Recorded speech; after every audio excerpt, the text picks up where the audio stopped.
I'm a prison guard. Been working here for over 9 years. In that time, I've seen everything. The screamers, the silent ones, the ones who believe in something, and the ones who believe in nothing. But this one woman, she shook me, quietly, slowly, but completely. She didn't scream when she arrived, didn't cry, didn't ask questions.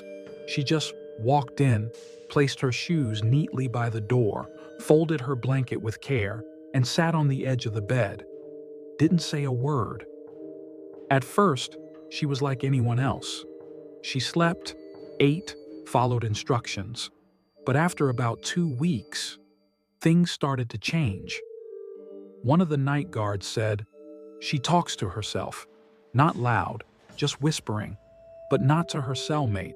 It's like she's talking to someone next to her, in the corner." We checked the cameras, couldn't see much, but her lips were definitely moving and her eyes were fixed on the floor, under the bed, or the corner by the wall. A nurse told me she saw the woman feeding something, placing tiny pieces of bread in the corner, tapping the floor softly, like she was calling someone, and smiling. I checked myself. Nothing illegal, no contraband. But yes, there was bread in the corner, and crumbs, and a couple cockroaches. Now, in old blocks, that's nothing new. But this was different. She didn't flinch when she saw them. She greeted them, by name. "Gina, don't go first. Let Olga eat." I heard her say that as I walked past her cell. I paused, thought I misheard. The next day, "Igor, why are you fighting with Angelica again?" That's when I started watching her closely, and it hit me. She knew each of them. Not really, of course, but in her mind, each cockroach had a name, a role, a routine. She had a feeding schedule, 3 in the morning, 5 in the evening, never the same combination, never the same order.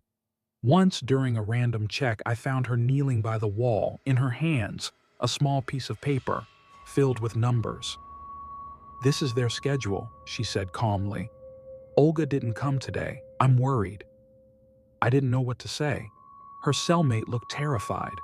When I asked her privately, she said, "I'm not saying anything. She hears everything, even through dreams." We thought it was psychosis, called the docs, but no diagnosis, no aggression. She could hold a conversation, but no one really wanted to. Every week, she asked for a pen and paper. She wrote reports, lists of the dead, the roaches who didn't show up for feeding, and those who, she claimed, snitched to the guards. Yeah, she believed there were traitors among the cockroaches. She even drew their hierarchy. Who reports to whom? Who hates who? By the 3rd month, she started punishing the walls, hitting corners with her hands, stomping softly while whispering, "You had no right to touch Elena. I told you, stay away from the new ones." We filmed her, sent it to the psychologist. Verdict? Same as before. She's legally sane. One evening I came in late. She was crouched in the corner, holding a splinter, like a knife. In front of her, a dead cockroach. I asked what happened. She didn't look up. "He said I wasn't real," she mumbled. "Said I don't exist. I couldn't let him say that." After that, she went silent, weeks. No talking, not even to the roaches.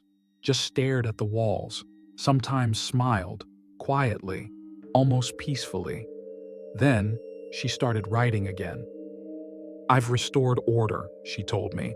"The system, the rules, it's working again." We moved her to a solo cell, no roommate. But the roaches stayed.